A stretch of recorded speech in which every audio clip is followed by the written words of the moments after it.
On Christmas Eve, Fritz and Mary were looking forward to unpacking their presents. Suddenly, there was a knock at the door. It was their uncle with a bunch of gifts in his hands. The children were very happy to see him. Then they began to unpack the presents. Mary got fancy dolls, toy dishes, and a beautiful silk dress. Fritz also got what he wanted, a magnificent horse and a mouse king. Mary noticed that there was a soldier under the tree. It was the Nutcracker, designed to neatly crunch hard nuts. The girl really liked it. But Fritz said it was his gift and tried to take it from his sister. The children stretched the Nutcracker so far that they tore his arm off. The broken toy became unnecessary for the boy. Mary was very upset and burst into tears. But my uncle was able to repair the soldier. The girl was happy and hugged him gently. The day was very busy, so she soon got tired and fell asleep right under the tree. During her sleep, Mary heard strange sounds. They were like mouse fuss. The girl opened her eyes.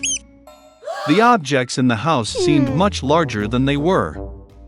And the tree under which she fell asleep became absolutely gigantic.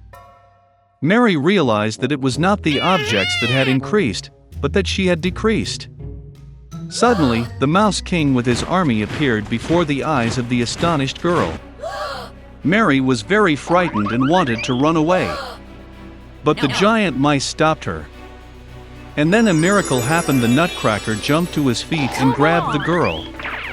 They instantly climbed the tree to the bookshelf, and along it got to Fritz's toys. There was a whole collection of tin soldiers. The Nutcracker called for help. The soldiers immediately jumped to their feet and ran after him. The Nutcracker took command of the army, and the soldiers began to fight the army of the Mouse King. The battle between toys and mice was fierce. But, unfortunately, there were too many mice, and the Nutcracker army began to suffer defeat. Mary saw this and ran out of her hiding place. She threw her shoe at the Mouse King and hit him right in the head, and he fell to the floor unconscious. The rest of the mice realized that the battle was lost and ran away in all directions. Mary ran to the Nutcracker, but he lay unconscious, as he was badly wounded by the Mouse King. The girl thought that he was dead, and began to cry bitterly. And suddenly, a beautiful fairy appeared behind Mary. She decided to help the girl. With a wave of her wand, she revived the Nutcracker. With a second wave of her wand, the fairy turned the soldier into a handsome prince. Mary and Nutcracker looked at each other with loving eyes, and could not take their eyes off. With a wave of her wand for the third time, the fairy took the couple in love to the kingdom of sweets. The trees there were made of candy, and the flowers were made of marmalade. It was a wonderful place. Mary closed her eyes for a second in pleasure. And suddenly, she heard the voice of her mother, who called her by name. Opening her eyes, the girl saw her mother, who looked at her in confusion. Mary also could not understand what was happening. The girl told about her wonderful journey, but her mother only smiled sweetly. Then Mary saw the pewter Nutcracker in her arms. And then she realized that she had slept under the tree all night, and everything that happened to her was just a vivid dream. A few years later, the nephew of their godfather came to visit Mary and Fritz. As soon as he entered the house, the girl almost fell to the floor in surprise. The boy looked like the Nutcracker as 2 drops of water. He also liked Mary at first sight. After some time, they got married, and lived no worse than in the magic kingdom of sweets. On a small farm, in dense thickets of burdock, the mother duck found a cozy place to build her nest. She waited for the chicks to hatch. One sunny morning, the eggshells crackled and tiny fluffy ducklings were born. There was only one egg left, the largest one that did not want to crack.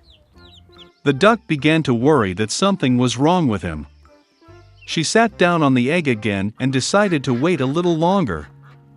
The duck mom gave all the heat she could. She thought that this chick must be the most beautiful since she has been incubating him for so long. Soon a chick hatched from the last egg, but it did not look like the rest of the ducklings at all. It was much larger, and its feathers were gray. The duck mom was upset to see such an ugly son. But she hoped that someday he would become like his fellows. The rest of the ducklings laughed at him. They considered him disgusting and did not want to play with him. The next morning, the mother duck went with her children to the lake. To her surprise, the ugly duckling swam as well as others. The duck then brought her little ones to the poultry yard to introduce them to society. She told the ducklings about the rules of behavior with local inhabitants. The duck presented its brood to the noblest fat drake, but he attacked the ugly duckling, and she was forced to protect her failed chick. Fat Drake ordered to drive the freak out of the yard. Mother assured that he would grow up and become like other ducklings.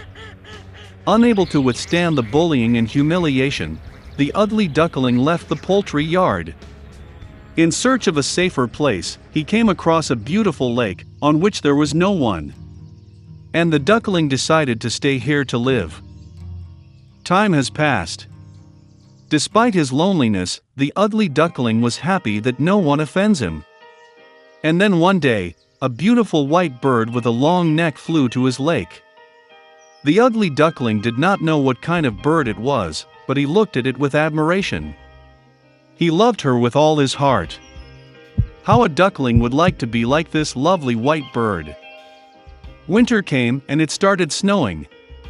The ugly duckling saw white snow for the first time. He was delighted with this sight. But due to the fact that the winter was very snowy, it was very difficult for the duckling to find food. He had to walk around the neighborhood in search of food. He was cold and tired.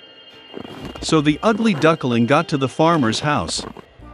When the peasant saw a thin and unhappy chick, he felt sorry for him. The farmer decided that he would keep the duckling with him until he was fattened and matured. Spring has come. The owner took good care of the chick, and he grew up a lot. The duckling already needed a lot of space, and the farmer decided to release him to the lake. Standing on the shore of the lake, the ugly duckling looked at his reflection in the water. And he could not believe his eyes. He could not recognize himself, and thought that there was someone else behind him. And then the duckling realized that the wonderful bird in the reflection is himself. To celebrate, he thrashed and swam all over the lake from edge to edge. And suddenly he saw the same beautiful white bird with a long neck, which he had seen once before. The ugly duckling decided to swim closer to her. But the beautiful bird was not frightened, but on the contrary she smiled and winked, and together they swam across the lake. The ugly duckling couldn't believe his happiness. Passing by, a fat drake on the shore of the lake said that he had never seen such a beautiful young swan in his life. What was his surprise when he found out that the ugly duckling that he once drove from the poultry yard was a beautiful swan. It turns out that the ugly duckling was a swan from the very beginning. An egg accidentally fell into a duck's nest. And when the beautiful young swan returned home, then everyone in the poultry yard became very ashamed that they had once offended him because of his appearance.